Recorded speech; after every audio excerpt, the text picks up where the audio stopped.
Usaha jenang ini sebetulnya kan punya sejarah yang panjang, mulai dari tahun 90. Karena mulai dari ibu itu awalnya bekerja di jarum, lalu ketika saya lahir itu tidak ada yang mengurus, akhirnya ibu keluar dari jarum. Dan di saat itu pula ibu berpikir bagaimana bisa menghidupi keluarga sama dengan ayah saya, akhirnya membentuk yang namanya usaha jenang.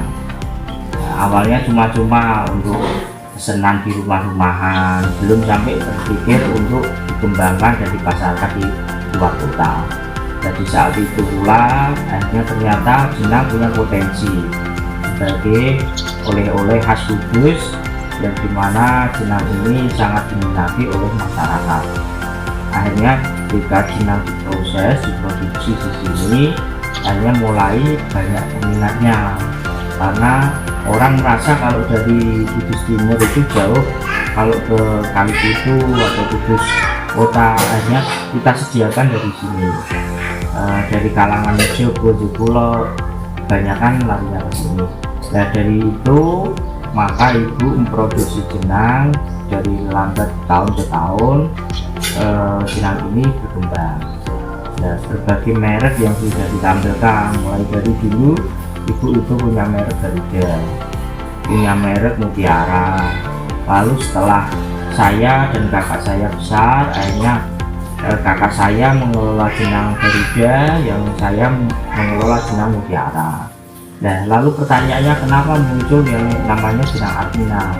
Nah, Armina ini merupakan hasil dari jeripaya saya untuk menampilkan brand tersendiri. Jadi dari Mutiara itu saya kembangkan, ada Armina, ada Amalia, sehingga nanti perusahaan ini akan tetap jalan, akan tetap eksis di dunia yang sangat kompetitif ini.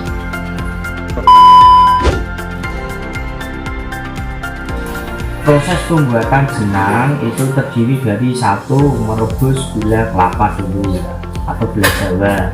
Yang kedua itu siapkan gula pasir, siapkan santan, siapkan tepung ketan. Ketika bahan-bahan itu sudah siap, maka masukkan satu ke dalam mixer atau kawah yang tadi adik-adik bisa lihat. Nah ketika sudah dimasukkan di dalam satu mixer, dimasak dengan api yang sedang. Setelah nanti prosesnya 4 jam itu baru dimasukkan yang namanya margarin, wijen, sama perasa. Setelah itu masuk margarin, wijen, perasa, barulah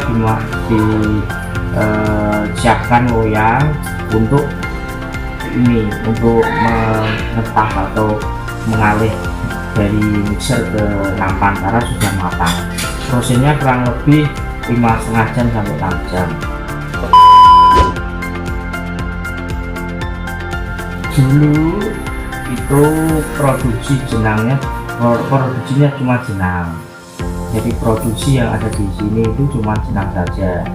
Tetapi karena saya melihat ketika saya kunjungan ke outlet, ke rumah makan, swalayan, melihat bahwa satu rak itu isinya cuma jenang saja.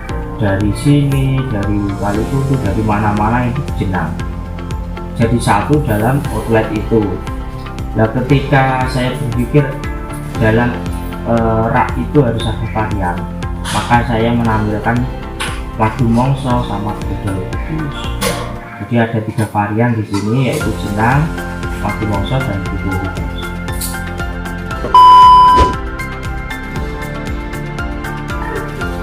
Untuk produksinya dulu sebelum pandemi itu sekitar 500 kilo, tapi setelah pandemi ini itu menurun.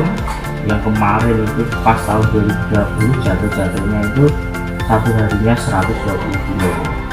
Dan sekarang agak meningkat antara 240 kilo atau 250 kilo sampai 350 kilo per hari. Ya, tahun ini ada peningkatan dibandingkan tahun sebelumnya. Untuk harganya di sini sangat kompetitif. Di sini harganya per kilo 25.000 untuk jenang, madu mongso 40.000, lalu untuk dodol kudus 25.000.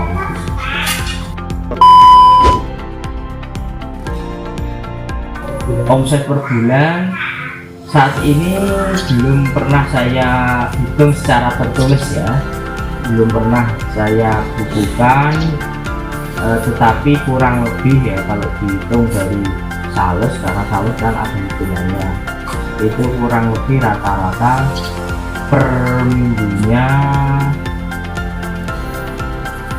sekitar 15-20 per minggunya. Kalau per bulan ya kurang lebih 80-100.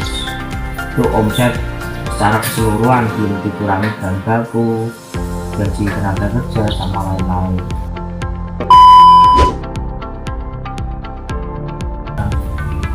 Untuk di sini bukanya dari pagi, jadi sekitar jam 6 atau jam 7 sudah buka, tutup jam 9 atau jam 10 malam.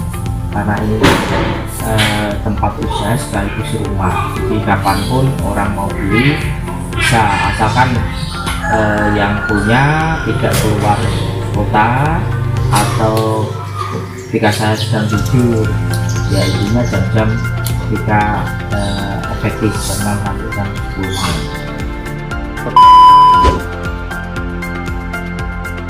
Sistem pemasaran saat ini masih sama dulu, sama dengan yang dulu. Jadi kita punya tim sales yang terdiri dari supir, sales, sama kernet. Satu armada itu membawa barang dari sini, lalu dimasukkan ke outlet, ke rumah makan, swalayan, terminal, pusat oleh-oleh, toko-toko buah, terus nanti dititip jualan. Jadi dititipkan sana, nanti 1 bulan lagi ke sana ngambil yang sudah laku, ditarik uang, yang tidak laku ditarik expired.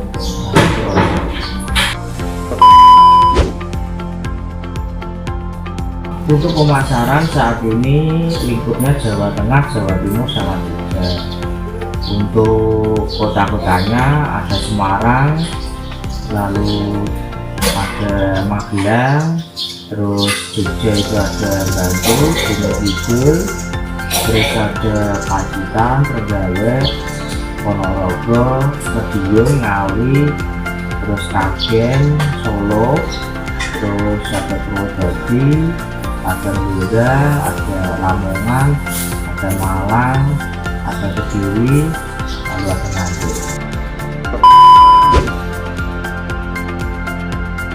Kita ke depan mau memperbaiki di bidang SDM. Artinya kalau SDM-nya unggul, maka pemasaran yang akan kita targetkan akan maksimal. Karena kuncinya sebuah perusahaan yang menekuni bidang produksi, kuncinya ada di pemasarannya. Maka pemasaran akan saya perbaiki di bidang SDM-nya, termasuk di bidang teknisi di sini. Lalu kita butuh tim seperti admin, kita butuh yang bagian promosi, kita butuh yang bagian keuangan. Kedepannya kita akan melangkah ke sana sehingga perusahaan ini akan punya daya saing terhadap dunia industri 4.0.